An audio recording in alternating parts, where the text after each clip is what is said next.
Ah, peeps! Sorry, it's just a test. Just really to check the camera angle. Just have a wee cup of tea here. You may or may not have noticed that eModels are looking for eModels builders, and yeah, I've been thinking about it, and and I thought, would anybody be able to understand this Scottish bloke? Some of you may already know me. I'm already a YouTuber, and I try my best to pass on what knowledge I've got to other people. I've got a few videos on my channel and stuff, but the eModels crews want us to make a film, covering sort of all the aspects. So I'm going to try and make it as brief and as concise as possible. Yeah, that's going to happen. Yeah. Don't be like Smoo, don't waffle all the time. So yeah, I've been back in the hobby about probably about 3 years. Started off when I was a youngster. My dad got me into it, and then marriage and all that got in the way. So yeah, I've only been back building for 2 or 3 years. Tony for Helgen 35's workshop got me into the whole YouTubing and videoing my builds kind of stuff, and I really quite enjoy it. Yeah, you do a few live shows and stuff like that, but yeah, I suppose this is more about would I be any good as an eModels builder, and would you guys actually want to watch? I mean, they might have to get a translator, because with me being Scottish and stuff. So yeah, I'm based in the UK. I started off on bikes, but I mean, I've got quite a lot of different stuff in my stash. I've got, I'm just looking up there, I've got armour and Star Trek stuff and trucks and Saturn V's, fire engines and planes and cars and Japanese mechanised bipedal robot suits. Yeah, naughty step stuff. We don't talk about them. So yeah, so the idea of this is to make a video to hopefully get a chance at being an eModels builder. Well, give it a go. I've had quite a lot of encouragement to go for this. I wasn't sure about it, but I'm going to give it a go. So what we're going to do is I'm going to try and sort of give you a bit of what I build, and might give you a sneak peek at what I'm building at the moment, what I'm doing to it, and you know, just let you see the camera set up and what I've got here. You could obviously see I've got like microphones and cameras and stuff like that. I'm going to give this a go. I'm not a professional model maker. I don't know all the historic facts and stuff like that, but I know how to paint, I know how to glue things together, I know how to scratch build, felt things, overcome problems. I've used quite a lot of different products, but I'm no expert. But I quite like the fact that you're always learning, and if I can put even just let one person pick up something that I've done and went, I never thought of doing that, then my job's done. You know, that's what it's all about. I'm always learning for other people, and I would like to hope that if I was successful in this, that people might learn from me. So I'm waffling on. I told you I would keep this. Yeah. Hopefully I'm on camera, because I might have to do all this again, but we'll find out when I edit it. Editing's great stuff, by the way. So yeah, I'm going to go to the bench, and I'm going to talk a little bit about what I'm currently working on, and just let you have a wee look at the camera setup and all that at my bench. Yeah, maybe a little bit in the spray booth, maybe a wee run through some of the stuff that I have built, or, you know, stuff like that. So, without any further ado, as my friend Colin would say, let's go and have a little look at the bench and show you what my current project is, and maybe you can follow me as I do a little bit of assembly with it. So, yeah. Have we finished yet? Okay. See you in a bit. Right, guys, welcome back. Welcome back to the bench of Smoo. Yes, it's Terry here from Smoo's Workshop. Right, eModels. Yeah, eModels.co.uk. Yeah. I've been persuaded to apply for this, and I think it's a challenge I wish to accept. So I've done a bit of the blurb earlier on. So what I'm going to briefly talk you through here is a build that a few friends and I are doing as a group build. It's a 1/12 scale motorcycle from Aoshima, Kawasaki 900 Super 4 Z1, which I lovingly call, because it's a 70s sort of 80s bike, as a Z9. So this is what the box art looks like. I'm not quite going with the box art. You might notice it's got a black frame and, you know, a big seat and a grab rail and upright handlebars and lots of big chrome exhausts. Yeah, I tend to remove all the chrome from the kits, so my engine's going a different colour. I'm not using those exhausts. I've taken a hacksaw to the back of the bike and yeah, and thrown the seat away, and yeah, you'll see in a minute. So I'll take this out of the way and we're back to the bench. I have on the bench here at the moment the frame. You might even notice the frame. The frame's supposed to be a lovely black. I did spray it black. I sprayed it in the UMP gloss primer black, and then I went over it with a metallising powder, similar to the C1 metalliser, to give it a chrome effect. So I'm just going to pull in some other parts and let you see what else I've been doing. Back in a second. And we're back. Yeah, right, okay, so I have lots of bamboo skewers with crocodile clips on, with lots of parts that I have prepared earlier, and a little tub of bits for the engine. Again, these have all been, you'll maybe make them out, these have all been prepared with a UMP gloss black primer, Steino Res, same sort of stuff. And this is a rocker cover from the top of the engine, and it just gives a lovely depth of, you know, shine, but in the recesses, because of the way the powders work, you apply them to a gloss surface and you buff them in, and then the areas that you can buff come up nice and shiny, and the bits that you can't get into buff come up dark. So it gives it like an automatic pin wash. So I'm really liking these powders. So I've done a lot of little bits. Things like, let's see, there's an engine casing. I'll see if I can get one out that you might be able to see a bit more clearly. So here we have a side casing, and you will notice the double overhead cam embossed on the side. Now normally, these were chrome, so I stripped them all. Stripped them in bleach, which is, I find to be the least toxic way of doing it. I've sprayed them with the UMP gloss primer, and then I've worked it over with the metallising powders. And the interesting effect is normally in where the DOHC is, you'd have to do like a little pin wash in to get the darker effect, but because I can only buff the highlighted edges, it automatically gives me the more natural effect that I need. So I have a whole plethora of parts that I've done with this method. So reason for this, I'm going to go over and I'm going to show you a little bit of the engine assembly, because I'm doing it a bit different for the box art. So again, I'll be back in a second. And we're back again. Okay, so on this wee device, I have all the parts that I wanted in a gloss black. I tend to use quite a lot of lacquers.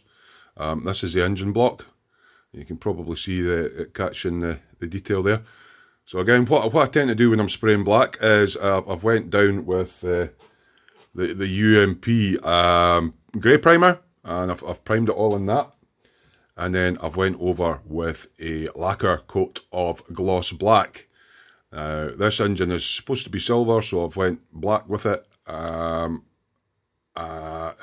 was all chrome, and I've stripped all the chrome off. So this is a part I'm going to be using in this next part of the assembly. I have other parts that I've also done in the gloss black, ready for you know, the next stage of the build. Now, I don't script anything. I tend to work off the cuff, so I don't sit with a piece of paper telling me what to do next. I'm quite fluid. I like to just say it as I go. One of the parts here, the back light assembly, is I've modified it slightly. You'll notice it doesn't sit quite at the angle it's supposed to. I've been chopping the kit up a bit. So before I actually go into the engine assembly, I'll talk a bit more about what I've been chopping up. And then I'll show you a little bit of the assembly of the engine to get the contrast with these lovely buffed metallised parts and the gloss black engine. So I'll show you that part going together. I'm just going to show you a little bit about I took one of these. Took one of these to the kit, a razor saw. Now you might remember the picture. I'll just bring it back up. It looks like that. Particularly the back end. Mine's doesn't. Right, so I'll show the bits that I've chopped and stuff, and I'll be back in a minute again. Welcome back. Right, okay, so this is the part that we call the tins of the bike. Now, I haven't done any modification to the petrol tank or the side panels, other than, obviously this was two parts, so I've obviously glued the two parts together and addressed the seam line on it by sanding and filling, and I've primed it in Stynylres Natural Yellow or UMP Natural Yellow. Because I'm going to be going over it with a metallic green lacquer, and the yellow will make the green pop a bit more and not make it too dark, which is the reason for going with a yellow primer. So yellow under reds and greens and that makes it a more vibrant colour. So that's a reason for going with a yellow primer. So these are not yet ready for the metallic green coat, because I will use some sandpaper, which is called micromesh, and use it in water, and I'll smooth all the imperfections off of this before it goes in for the next coat of paint. So that's pretty standard, but on the actual bike you have a big seat, a big couch seat. Now sorry if this whites out a bit because it is white plastic, but it's a big beast of a thing, and then it has a big mudguard and all that sticking out the back. Yeah, I cut the mudguard off, oops, and yeah, the seat. Yeah, So what I've actually done is I've scratch built out of plastic. This is the actual tailpiece of the bike, the original tailpiece, which would normally sit, see if I can get this to sit, it would normally sit at the back of the seat like this. So I'm doing away with the seat, and I've scratch built up and made it all nice and low, so it can obviously sit further forward on the bike and cut off the mudguard, and it's going to be cafe racer style. I've actually got a nice foam pad and that to put in there, so instead of having the big horrible seat and big sticky out back end with a grab rail and everything on, I've actually scratch built a seat unit. Just using plasticard, making up the shapes, sticking it all together, fitting it on the bike, and the rear light unit will sit in there, doing away with the kit's original seat. So yeah, so that's a little bit of scratch building on there. So what we're going to go do now, I've given you a brief run through sort of the modifications I've done to the kit. We're going to go into the bench, and we're going to show you putting these parts onto the engine, just to show you the contrast between the buff metalized powders and the gloss black engine. So we'll be back in a second, and we'll get on to some building. Yeah. Where's the button? Oh, there it is. Welcome back. So, obviously you haven't been following the full build with this, because this isn't a full build video series, but basically the engine's comprised of a few components. This actual part here. Okay, this lovely detailed engine block. Okay, so I've got all that built up, and that's basically this stage 5. So we've got the two cylinder block ends, as you can see me pointing there, that's on the end there, and then the front and back of the barrels, so they're on, and then it's got the top and bottom crankcases, which I have put together. It then tells you to put the rocker cover on. Now the rocker cover is nice and shiny and silver, and it contrasts really well. Now there is a note in the instructions, and I'll just pull up the instructions just to let you see, to let you know that the front side goes one way. This only goes on one way. And if I look at the inside of here, there are little, let's see if have I got a pointy stick handy. There's a wee pointy stick. Now there's little ridges in here. You may see them, and they slant at a certain angle. They have to face a certain way. So they have to face this way, which means that the front is to there. So when this goes into the engine and goes onto the top, it will fit in that position there. Now hopefully you're picking all this up on the camera. That would be the rocker cover in there. Of course I'm going to glue that on. And then it comes into the next part with inlet manifold and putting the carburetors on. I'm not going to do that part just now. I've got them sitting across there because I still have to paint up the inlet manifold with rubber black. I've got all the carburetors and all that done, and the base coat down in there in the gloss black. So that's done. So it's telling me to put like the starter motor cover on and the side casings, which I do have over here. So which side casing do we need? This side casing. Let's see, it sits, I'm actually filming at night. It's normally a little bit brighter in here, but let's see, let's pull the light down a bit. obviously people want to see that they can see what I'm working on. So I'm just going to get my light in a little bit behind here and hopefully you see it better. I'm not a professional photographer or anything. So there are 2 pins on here and 2 pins in there, and this part just goes onto those like so. So you can immediately see the contrast. I will be gluing these together, but this is just a demo video. Generally what I use when I've got painted parts, GS Hypo Cement, it's used by jewellers. It's a clear glue. It's got a really nice little applicator on the end. I do use the standard Tamiyas and stuff like that, but you'll see there's a really fine needle on the end, which allows precise application. Now it's a clear glue, and the good thing is it doesn't affect the paintwork roundabout. In fact, I could actually show you it working on this, but due to time constraints, I'm just going to gently assemble it together. But that's the glue that I would use, and I would apply it to the recesses in there, a little bit to the pins, tiny little bit along there, and then glue the part on. Okay, but just for quickness, I'm just going to place the parts on just now to give you an idea of what the engine looks like.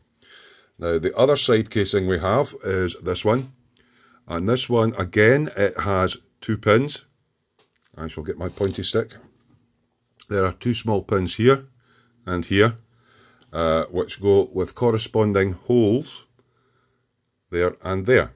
Okay, so again I would apply the GS Hypo Cement in there, and that would glue like so onto the side of the engine. And then what we're getting there is we're getting the contrast between the lovely buffed metallics against the black engine. Okay, and again I would repeat that on the other side. I'll just take these back off just now, but I mean it's just a demonstration for the guys. I'm not actually at the gluing stages on this, but here's another side casing. Okay, it's got a little oil window in there. You can, if you want, put a little pin wash in there to blacken it out. Some kits give you a decal, and it sits with the oil level at the bottom. Again, there's 2 pins on here. Okay, and there are 2 pins on the back. Apply the glue in there, and that goes on. A nice big panel like that. And then we have the alternator casing. Again, it's got the double overhead cam on it. Again, 2 pins, 2 holes, glue in, stick it together. Obviously, if I'm doing a proper eModels video, I would actually be gluing it together, but this is just, as it's just a little project. I also forgot to mention that I tend to dry fit all my parts first before I glue them anyway. So again, as you can see, the detail on the engine there, it really just pops with that metallized buffing powders and everything on there. And that's going to kind of, if I was doing a build video series, I would show you all gluing together, and then the next stage is on. And then after the engine's built, the frame's going to go around it. And this is the frame's normally black and the engine's normally silver. So because I've done it this way, the contrast is going to be quite nice with a green metallic tank and everything on it. So yeah, I think I've waffled on enough about that. Obviously I'm not going to teach you how to suck eggs at the moment, but it's just really showing my camera setup and how I would talk somebody through doing part of a build. So hopefully that's put that part across. What I'm going to do just now is, I'm not actually going to spray, but I'm going to show you my spray booth setup and show you what parts I'm going to spray. I can spray, obviously I've got parts here, just so that guys can see what my spray booth setup's like, and hopefully that gives you a good run around of my setup. So I'm going to go across the spray booth because I have still to spray. I'm just going off camera here. I have 2 front forks which have been primed again in the UMP gloss black primer, the Stynylrez. Reason for going for the gloss black, when you put metallics over it, it makes the metallics pop a bit more. So the bottom part of the forks, what we call the stanchions, they're going to go in an aluminium colour. I'm going to do them in a lacquer. And then for the chrome parts, I'm going to use the metallizing buffing powders again. But I'm going to do them in a certain order because there's no point putting buffing powders on and then trying to mask that up and putting tape over the buffing powders, even though you can. It's far easier to spray the whole lot in the lacquer aluminium first, and then wait till that cures over 24 hours, then mask off the bottom half, do your buffing powders, polish it up, and then you're just detail painting in the rubber dust seal at the top. So that's kind of the paint order. And then what I would be doing just now is I'm going over to the spray booth. So I'm just going to show you the spray booth setup. I'm not actually going to spray, but just to show you that I have got a spray booth in my setup, and can you see okay on camera. So it's just really to let the eModels guys see what my setup is. So without any further ado, let's go over to the spray booth and I'll show you the setup and how I do my spraying. Off we go. Welcome back. I've got a pretty basic spray booth setup. It's got the extractor fan, which I have going out my bedroom window. I've not got a bench for it, it's just sitting on a couple of cardboard boxes. The airbrushes that I use are iWater Revolution CR with a 0.5 needle in. I've got the standard sort of, you know, Chinese compressor with the air tank on it. And, you know, I've got all my...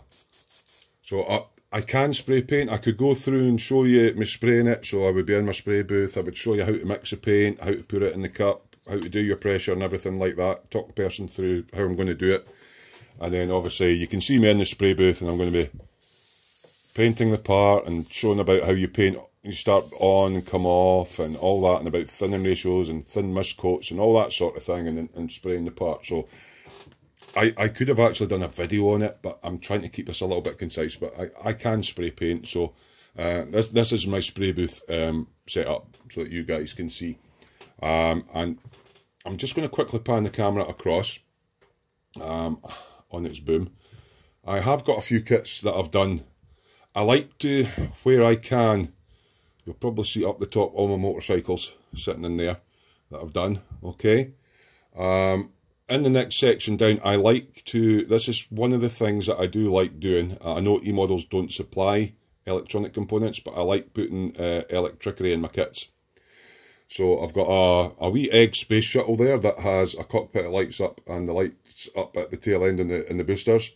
On the right hand side, I've got a Rebel 112 X-Wing. Again, I managed to shoehorn lights into that. In the middle, I've got a video on my channel if you've got to go and watch it of the reveal. I've scratch built the 2005 Doctor Who TARDIS. It's got flashing lights and all the signage lights up. I scratch built that out of balsa wood. I've also done some Warhammers, so I've got a Razorback there. I haven't done the reveal video for that as yet, but I like doing that sort of stuff. I've also got, I like doing shiny actually, I do like doing shiny. I've got a little VW Bug, actually I'll pull that out there. I'll just lock the camera. And I'll just pull that out the cabinet if I can. I'll move my compressor out the way. So yeah, we've got this was a bit of a fun build. This is just a little VW Bug. It's a Revell starter kit in 1/32 scale. I've sprayed it with lacquers and I've done shiny on it. I've done the whole buffing it back and all the rest of it. I don't do the 2K clear thing, but it's got a clear coat in it. And you might notice there's lots of little smiley happy faces on there. See the shine on that? That's actually nail art decals. So yeah, I've funkied it up and done my own sort of 60s flower power scheme on it. There's the Razorback that I've done. That's Warhammer 40k, so I've just done a nice light weathering job on it. But what I've actually done on this is, obviously when the crew are in the back, they can't actually see what's happening and going on in there, so I've added electricity to it, so it lights up on the inside. It's just controlled by a little switch underneath. So there's an LED light in there so that the crew can see when they're getting in and out the back of the vehicle. So that's just a recent one. That's just stuff I like doing in the background. But it's, yeah, I don't play Warhammer or anything like that, but I've done a wee bit of chipping and stuff on it. So I built that. The one I'm most proud of, I'm just going to get it out. The one I'm most proud of is my recent build. Is this? It's based on the 2005 Doctor Who TARDIS. I'm just going to put all the electricity on it so you can see what's going on. It's just to give you an idea of what stuff I built. I'm not stuck in any one genre. So I've got a TARDIS there. I've totally scratch built this out of balsa wood. even down to the small. I've fashioned a little bit of photo etch to make a little door lock on it. The interior all lights up. All the police box on all the sides light up, so I made my own graphics and that for it. So there's I think on the last count there's actually about 200 parts of balsa wood in here. And obviously you've got the blue light flashing away on the top. I've made circuitry up inside of that as well. So that's probably my proudest achievement of late, is my little police box sitting there. So yeah, I'm not pigeonholed into one sort of genre or anything. I've started recently, again, this is a work in progress, it's not finished. I've started doing some figure work, so this is by nowhere near finished, but it's a figurine. It's an elf archer that I'm working on currently. I like doing the flesh tones. It's the first time I've tried anything like this, so I'll give anything a go. So yeah, it's just a wee sum up of some of the models and stuff that I like doing. And I do have in the bottom, I've got armour, and I've got one of those Japanese mechanised robot suits. I mean, can I get it out without destroying everything? Right, let's see if I can get this out. Okay. For those that watch the channel, this is a famous 2-part dial. Some of it's a bit shiny, I've still got to mat down some of it, but basically that's one of these mini art dials. It actually comes in 3 parts, so I've obviously done various painting effects and that to get the terrain and the ground, to make it look as realistic as I can, and I did some grass stuffs.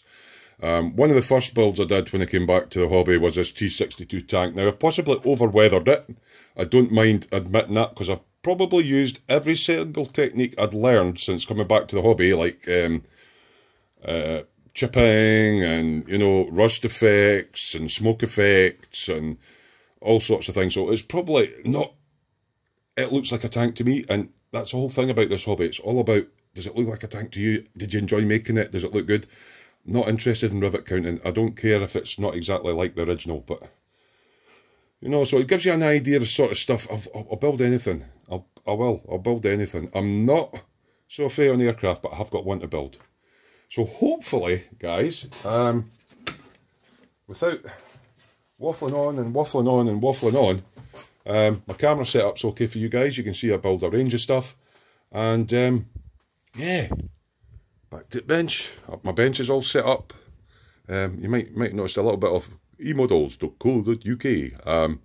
Yeah, I've got all my paints and that. I've got a decent wee setup here. And yeah, I hope you guys will consider me to possibly be an eModels builder. So, as always, enjoy what you're doing and happy modelling. And it's Terry from Smooth's Workshop saying bye-bye.